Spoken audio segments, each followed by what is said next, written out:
Originally scheduled for a 2011 release on the PlayStation 3, The Last Guardian finally arrives on the PlayStation 4 in 2016.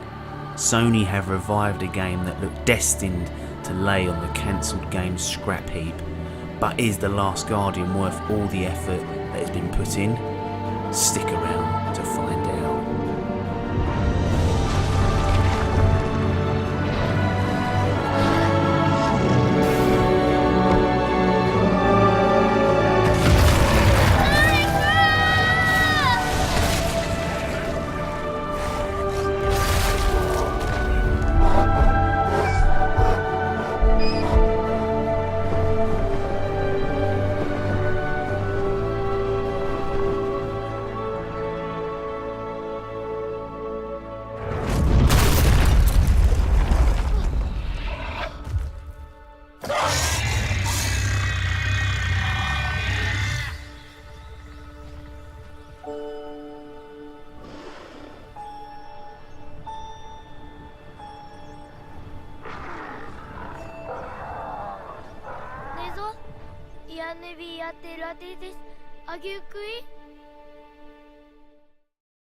Here we are then, The Last Guardian, buy it or bin it review. You've got apps here from the Dimp digital team, and I'm going to take you through my personal review and give The Last Guardian its official grading.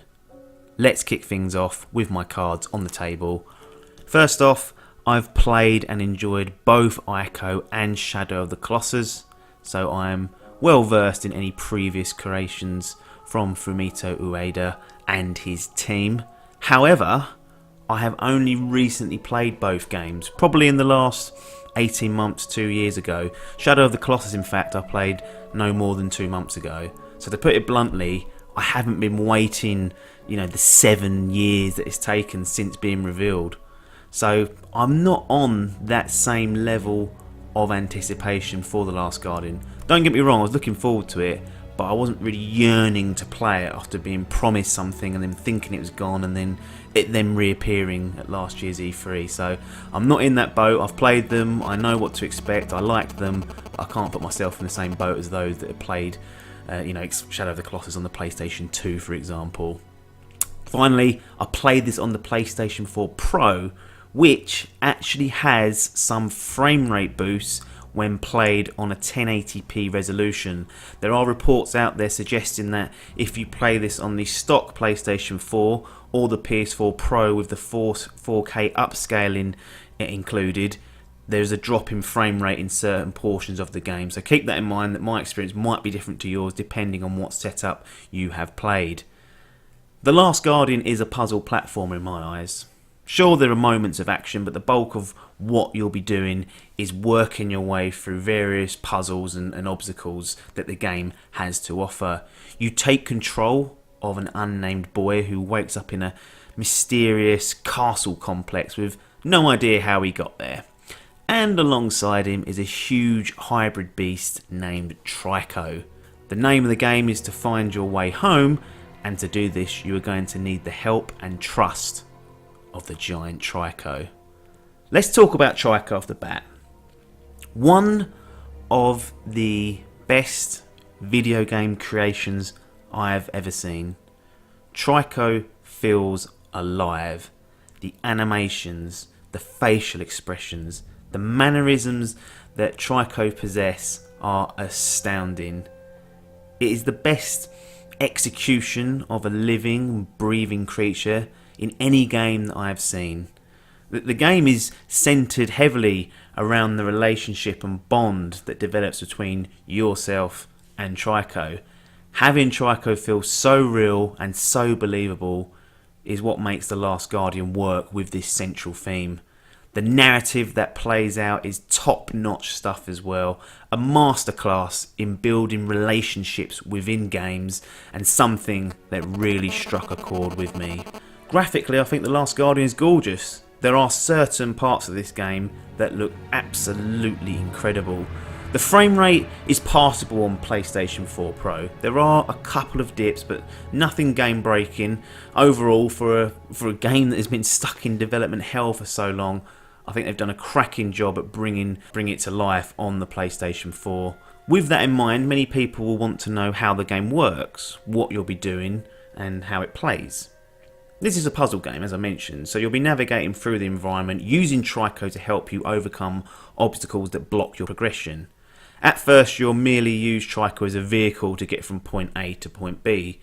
You can climb on Trico's back and have him take you where you need to go. However, as your relationship builds, you'll get the ability to give specific commands to Trico, such as jumping on a higher platform, interacting with objects, or swiping at breakable items. There are more, but I'll leave you to discover these and figure them out as you play. And commanding Trico at first can feel difficult.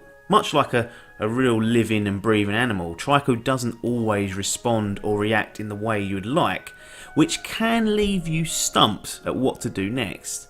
Now, the game does offer controller hints throughout the game and also verbal hints during it if you do get stuck and you're sitting in one place too long. And to be honest, the initial struggle with Trico subsided over time for me because I managed to pick up on all of Trico's subtle responses to my commands, seeing whether Trico understood or whether I needed to adjust my approach or ask Trico to do something different. And that's because Trico feels alive. It was almost like I could read Trico after a certain point in the game. I got that close to him, and that is incredible. I can't state how amazing that advancement is in a video game. It really did blow my mind. There are platforming sections to navigate and enemies to deal with, both of which you can get through fine with the controls that have to offer. If you've played Ico, if you've played Shadow of the Colossus, you'll know what to expect here. The real negative that sticks out is the camera. You'll see this across the board no matter what review you listen or read. It is unruly. At times it is difficult to manage, and it has this really horrible dark screen reset when it gets itself in such a state. So that part of it is a bit of a disappointment. Other than that, I haven't really got much else to say on the negative front. Sure, The Last Guardian won't fit with all gamers' tastes, I completely understand that. However, for those that want to get lost in an engrossing journey that feels satisfying to overcome and produces a genuine emotional bond with a video game creature, then The Last Guardian is an essential purchase and earns itself a Dimp Digital Buy It seal of approval. The Last Guardian has left its mark on me. Trico became my friend during our time together. Genuine emotion was felt throughout the course of The Last Guardian, which is something I can rarely say about video games. The Last Guardian put me through an unforgettable emotional journey, and that is far more powerful than anything I have experienced before. For that reason, my official grading for The Last Guardian is Platinum. Thanks for your time, and ta-da.